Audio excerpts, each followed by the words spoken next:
Irmãos, é muito bom estar aqui com vocês. Confesso que, como o Lucas disse, dava vontade de dizer para o Anderson, coloca outra pessoa. Mas a gente entende que há uma responsabilidade também, há um compromisso. Muitas vezes o nosso coração vai dizer não, mas além do nosso coração existe uma obediência, né? Então, se a gente está aqui é por obediência ao Senhor. Eu gostaria que vocês estivessem abrindo a Bíblia de vocês em Ezequiel 47, que é a nossa palavra para essa noite. Ezequiel 47, a partir do versículo 1.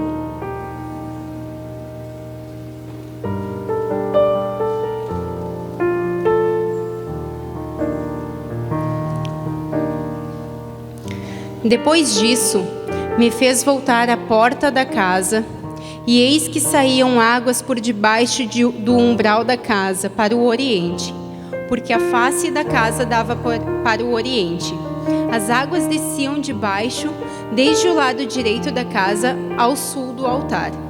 E ele me fez sair pelo caminho da porta do norte, e me fez dar a volta pelo caminho de fora, até a porta exterior, pelo caminho que dava para o oriente, e eis que corriam as águas do lado direito.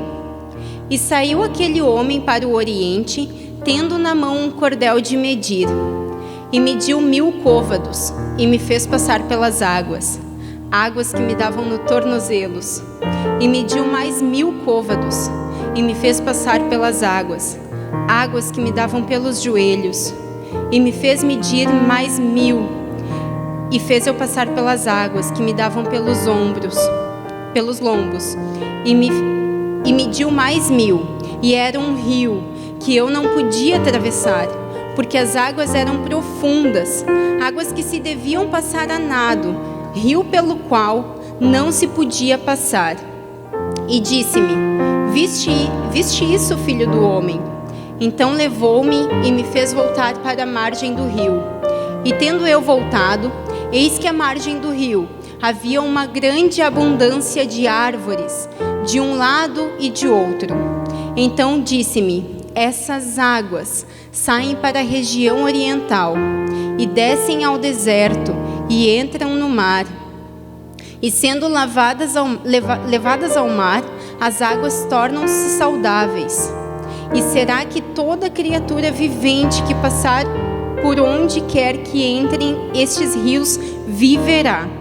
E haverá muitíssimo peixe, porque lá chegarão essas águas e serão saudáveis, e viverá tudo por onde quer que entrar este rio. Será também que os pescadores estarão em pé junto dele, desde Engi até Englaim. Haverá lugar para estender as redes, o seu peixe segundo a sua espécie será como um peixe do mar grande, em multidão excessiva. Mas os seus chacos e os seus pântanos não tornarão saudáveis, serão deixados para o sal. Junto ao rio, à sua margem, de um e de outro lado, nascerá toda sorte de árvore que dá fruto para se comer. Não cairá a sua folha, nem acabará o seu fruto. Nos seus meses produzirá novos frutos, porque as suas águas saem do santuário, e o seu fruto servirá de comida, a sua folha de remédio. Quando eu estava estudando sobre essa passagem, claramente eu me dei conta de que muitas vezes durante toda a Bíblia a gente percebe que o Senhor faz menção do natural com o sobrenatural, o natural com o espírito. E porque nesse próprio texto ele fala sobre muitíssimo peixe, que é natural, mas ele também fala do santuário. Eu vou abrir rápido aqui, não precisam abrir junto comigo. Em Apocalipse, no 22, o 1 e o 2 fala assim: e mostrou-me um rio puro da água da vida, claro como cristal, que procedia do trono de Deus e do Cordeiro. No meio da sua praça, e de um e de outro lado do rio, estava a árvore da vida, que produz 12 frutos, dando seu fruto de mês em mês, e a sua árvore são para a saúde das nações. Mais uma vez a gente vê que o Senhor fala que o rio dele vem do próprio Deus, é o próprio Cordeiro. Ele vem do Espírito do Senhor, do Espírito Santo de Deus, né? Ele traz vida. Eu não sei como está a sua vida hoje, mas Ele traz vida. Outro versículo que eu gostaria de ler com vocês está em João 7, o 37 ao 39. Vão anotando, tá? Eu estou indo assim porque meu tempo é curto. No João 7, 37 ao 39 fala assim: E no último dia, o grande dia da festa, Jesus pôs-se em pé e clamou dizendo: Se alguém tem sede, venha a mim e beba. Quem crê em mim viverá. Rios de água viva correrão do seu ventre. E isso disse ele do Espírito que haviam de receber, que neles crescem, porque o Espírito Santo ainda não fora dado, porque ainda Jesus não tinha sido glorificado. O rio vem do nosso Deus, do próprio Deus. E ele fala de águas vivas. Águas vivas não saem apenas para ser saudáveis, mas elas saem para nos trazer vida, e vida em abundância. Precisamos ter, sim, interação com o Espírito Santo. Muitas vezes nós pedimos oração, mas queremos que alguém ore por nós, e nós esperamos sentados, quando na verdade o próprio Espírito Santo quer ter intimidade conosco. Eu separei aqui também que aonde você e eu devemos chegar, aonde eu e você devemos parar, porque pelo que eu vejo ali, não é a água, não é o rio que vem até eles, mas é eles que se movem dentro daquele rio. A gente entende que caminha 1000 côvados e as águas estão ali no tornozelos, e a gente caminha mais 1000 e as águas estão nos nossos joelhos. Será que é tempo de parar? Será que não precisamos ter determinação em confiar e continuar? E a gente caminha mais um pouco e as águas estão nos nossos lombos, até que estamos em águas profundas. Entenda que nos 3 primeiros níveis da água, nos tornozelos, nos teus joelhos e nos teus lombos, quem tem o domínio da vida de vocês é vocês mesmos, é nós mesmos. Mas quando nós nos permitimos entrar e ter determinação, porque muitas vezes, irmãos, vocês bem sabem que não é fácil caminhar com o Senhor. É fácil, mas as circunstâncias vêm, a vida natural vem. E muitas vezes a gente pensa em parar quando as águas estão ali nos nossos lombos. E o Senhor diz: vem mais, eu te sustento, vem mais, até que, enquanto nós estamos com os nossos pés firmados no chão, é nós que controlamos. Mas no momento em que nós adentramos o rio de águas vivas e não damos mais pé, é o Senhor quem faz. É o Senhor quem faz na minha vida, na tua vida. Não adianta nós apenas nos arrependermos dos nossos erros e dos nossos pecados, mas nós precisamos viver uma vida dentro deste rio de águas vivas. E eu pergunto novamente: aonde eu e você devemos parar? Aonde você está hoje? Aonde as águas do Senhor têm batido na sua vida? Nós não podemos nos contentar com níveis baixos das águas do Senhor. Nós precisamos ir mais e mais profundo. Precisamos sim buscar o Senhor todos os dias, no nosso secreto, O culto é muito bom, a gente cultua o Senhor, é importante nós andarmos em comunhão com os nossos irmãos, mas não é aqui que os grandes e maiores milagres e intervenção do Senhor sobre a minha vida e sobre a tua vida vai acontecer. É no teu secreto, é no teu quarto, quando tu fecha a porta e aquele choro que ninguém vê, aquela lágrima que ninguém vê, aquela ferida que somente a água do Senhor pode purificar e salvar e cicatrizar e sarar. É lá que acontece. Quando nós buscamos o Senhor todos os dias e quando a gente ora, eu não sei se todos aqui são cristãos, mas se tem alguém que só faz o Pai Nosso, ainda assim ali a gente diz: Pai, que o teu reino venha. Quando nós declaramos isso, a gente está dizendo que o governo do céu entra na tua vida. É o governo de Deus, é o governo de Deus, do céu do Senhor que vem sobre a tua vida. Mesmo quando a gente declara isso. Quando a gente diz: Pai, seja feita a tua vontade, é rendição. Você está se rendendo às águas do Senhor. Você está se rendendo sobre a autoridade de Todo-Poderoso. É você dizer: eu estou aqui e você está sobre mim. Eu não sou nada sem a tua presença. Eu não sou nada sem a tua majestosa e gloriosa presença do teu doce Espírito Santo.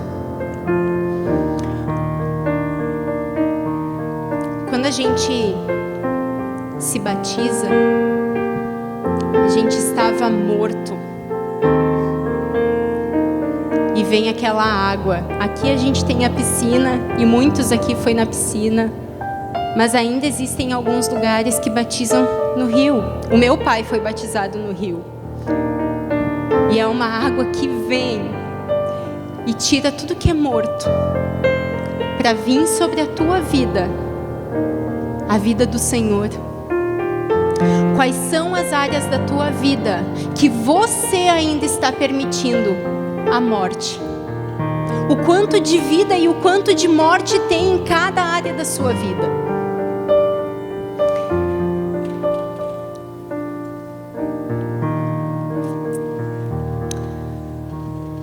Além de vida, além de ser um rio saudável, esse rio traz alegria. Em Salmos 46, no versículo 4, fala assim: há um rio cujas correntes alegram a cidade de Deus, o santuário das moradas do Altíssimo. Quando nós começamos a caminhar com o Espírito Santo, quando nós começamos a viver uma vida com Ele, a nossa vida não pode estar baseada nas circunstâncias. A nossa vida não pode estar baseada no que acontece ou deixa de acontecer nos nossos dias. A vida do cristão não é assim. Porque um dia está tudo bem, um dia você tem comida, um dia você tem carro, um dia você tem um emprego, um dia você tem dinheiro, mas chega um determinado dia que talvez nem isso tenha. E quando isso acontecer, se isso acontecer, ainda assim, nós vivemos alegre, porque a nossa alegria não vem do homem, não vem das circunstâncias. Vem daquilo que o Senhor pode fazer diariamente nos nossos dias.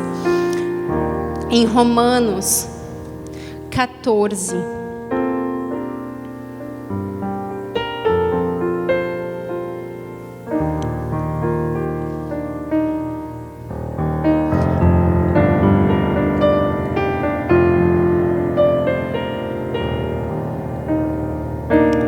porque o reino de Deus não é comida nem bebida, mas a justiça e paz e alegria do Espírito Santo.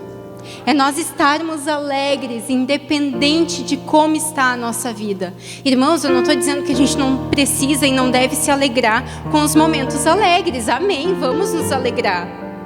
Mas quando não estiver em festa, também é momento de nos alegrarmos no Espírito do Senhor.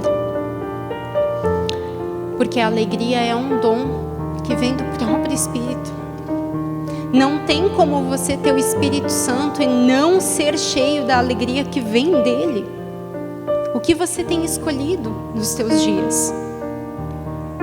Você tem escolhido viver uma alegria constante, independente? Você tem escolhido viver rios de água viva? E eu te pergunto, aonde eu e você devemos parar?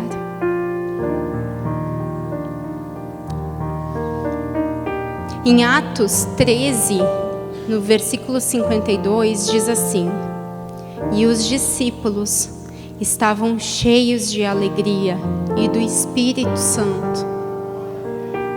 Em 1 Tessalonicenses fala: e vós fostes feitos nossos imitadores e do Senhor, recebendo a palavra em muita tribulação, com alegria do Espírito. Irmãos, muitas vezes nós vamos receber aquilo que vem do alto céu no momento de tribulação e a gente permanece feliz. Em Hebreus, no capítulo 1, versículo 9: amaste a justiça e aborreceste a iniquidade. Por isso Deus, o teu Deus, te ungiu com óleo de alegria, mais do que os teus companheiros. É unção, irmãos. É unção de alegria. Eu estava conversando com uma menina que é uma amiga minha muito querida, e conversei com o pastor Anderson, que eu e o Rodrigo, nós estamos vivendo um novo tempo sobre a nossa vida, e um dia talvez eu fale isso aqui. Mas nesse tempo eu disse, eu não sei o que está acontecendo. Talvez em outros tempos eu estaria extremamente aflita. Talvez em outros tempos eu estaria, sei lá, dando o meu jeito. O jeito humano, sem esperar do céu. E eu disse, é uma alegria que eu não sei dizer de onde vem. E eu creio que esse tempo que eu e minha casa estamos vivendo é o profundo do Senhor. E eu sei que tem mais. Eu sei que tem mais. Mas isso que eu tenho vivido é eu realmente me render aos pés do Senhor. É eu dizer, Senhor, eu dependo de Ti. É a gente viver de uma alegria que não vem de nós. Aonde estamos nesse rio? Aonde você está neste rio? Paulo fala que nós devemos orar em todo o tempo. O que você tem vivido no seu secreto? Aqui nós não temos ônibus, né? Mas assim, quando a gente pega o carro, ou quando sai de bicicleta, ou quando vai a pé trabalhar e vai fazer a sua jornada, você está falando em espírito? Você tem orado? Você tem buscado o Senhor em todo o tempo? É em todo o tempo, irmãos. É em todo o tempo. Não é somente aqui. Não é somente nos cultos. E às vezes a gente vai chegar aqui no domingo, somente no domingo, e vai querer viver o profundo. Mas a gente só vai molhar os nossos pés. E vai dizer, mas estranho, não aconteceu nada comigo lá naquele culto. Mas não é aqui, irmãos. Aqui a gente se reúne como corpo de Deus, apenas para glorificar e cultuar a Ele. Mas é no nosso dia a dia que a gente vive as águas profundas. Eu não sei como tu tem chego até aqui. Como está a sua saúde, né? Como como eu falei lá no início. Mas nós temos os nossos cultos de milagres, né? Curas e milagres. Sabe o que é aquilo? É apenas o início. É um virar de chaves, onde, como o Sete ministrou no domingo, ele disse: muitos vêm a Cristo apenas para resolver um problema. Naquele primeiro momento é isso. E não há nada de errado quando a gente faz isso. Porque quando eu vim para Jesus também foi para resolver um problema. Eu queria a salvação da minha casa. Eu estava morando em Porto Alegre. O meu pai e a minha mãe tinham recém se divorciado e eu ia ficar morando com o meu pai, que tinha problema com bebidas. E quando o meu pai se converteu naquele mesmo ano e me levou junto, eu só queria continuar naquilo ali, até eu entender que era muito mais, muito mais. Faz 2 semanas atrás eu liguei para o meu pai mora em Goiânia. E quando eu liguei para ele, foi muito engraçado, porque a gente começou a testemunhar um para o outro daquilo que Deus tem feito nas nossas vidas. O meu pai mora no interior de Goiânia, numa chácara muito distante, gente. Pelo amor de Deus, aquele lugar. Só o Senhor mesmo. E ele visita aquele lugar, né? Porque é muito longe. Eu fui lá e eu pensei: Senhor. E quando eu estive lá, e agora, quando eu falei com meu pai, que a gente começou a falar o que Deus tem feito nas nossas vidas, e ele, com muita sabedoria, falou sobre o meu tempo, que eu tenho vivido com o Senhor. Ele disse: vive o mais simples possível, minha filha. Não é luxo. Economiza de todos os lados, mas cria tua filha. Não seja tia da creche, não seja fulano, não seja beltrano, mas seja tu. E aí, no final da conversa, ele disse assim: esse tempo que eu tenho... Porque daí a gente se questiona, faz mais de 8 anos que ele não vem para a igrejinha. Faz muito tempo. Eu e a minha irmã vimos ele porque nós fomos até lá. E aí a gente se questiona, porque nosso pai tem saúde e ele está longe. Nós gostaríamos que ele estivesse aqui. Os filhos estão crescendo, os netos estão nascendo e as coisas estão acontecendo. E nós gostaríamos que ele estivesse aqui. E ele me disse no final, eu já estava em oração para esse culto, e ele disse assim: minha filha, esse tempo que eu tenho vivido aqui em Goiânia, eu tenho experimentado uma profundidade do Senhor que eu nunca vivi antes. Quando ele falou aquilo, de todo aqueles 50 minutos de ligação, que ele testemunhava para mim e eu testemunhava para ele, foi eu saber que lá naquele lugarzinho, tão distante, o Senhor tem visitado ele diariamente. E ele tem experimentado. Lá não tem culto. Não tem culto. Eles se reúnem nas casas das pessoas e lá é o culto que eles fazem. Não tem igreja. E ele disse que lá tem sido o tempo de profundidade desses anos todos que ele é convertido. Ele nunca viveu antes.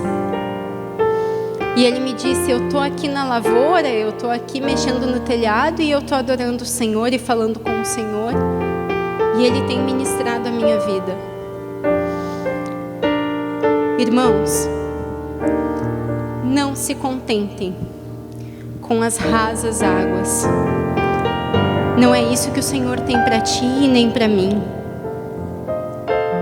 E isso não tem nada a ver com estar na igreja aqui dentro.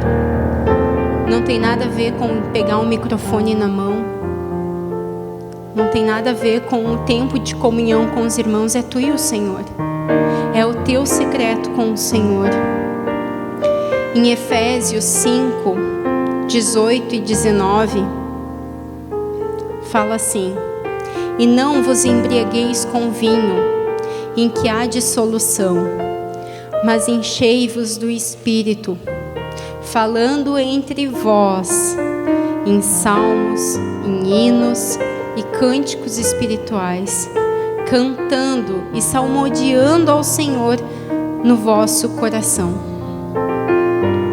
Eu creio que há um grito do coração do Senhor para que vivamos dentro destas águas. Águas que não tem como caminharmos, somente a nado. E nós vamos ver o que essas águas podem fazer. Águas que vão trazer árvores frutíferas. E isso a gente traz para o nosso espiritual. A gente vai ver o nosso coração com flores, com árvores que não morrem. Se nós nos posicionarmos no Senhor com isso, com adoração, com louvor, e não nos contentarmos com o que estamos vivendo hoje, eu e você vamos viver o sobrenatural de Deus. Nós estamos no meio do ano, né? Ainda tem mais um tempo pela frente. E eu creio que neste culto, a partir deste culto, se nós nos posicionarmos até o final do ano, nós vamos ver grandes coisas no nosso meio. A gente está tendo aí pela frente um culto de curas e milagres. Quantos vão vir para esse culto precisando apenas de uma cura e um milagre? Mas o Senhor não é só isso. E Ele não quer só isso. Ele quer muito mais. Fique de pé no seu lugar. Eu gostaria de estar pedindo para a Fernanda vir até aqui. Medite aí no seu lugar. Aonde está o seu corpo dentro dessas águas? Se você está apenas no início, no meio, ou se você já não dá mais pé. E quando você não dá mais pé, é quando você diz: Senhor, eu me rendo à tua majestade. Senhor, eu entrego o controle dos meus dias e da minha vida nas tuas mãos. É isso que você está dizendo. Então realmente medite. Você e Deus agora. Aonde você está caminhando? Aonde você está neste rio? Aonde eu e você devemos parar?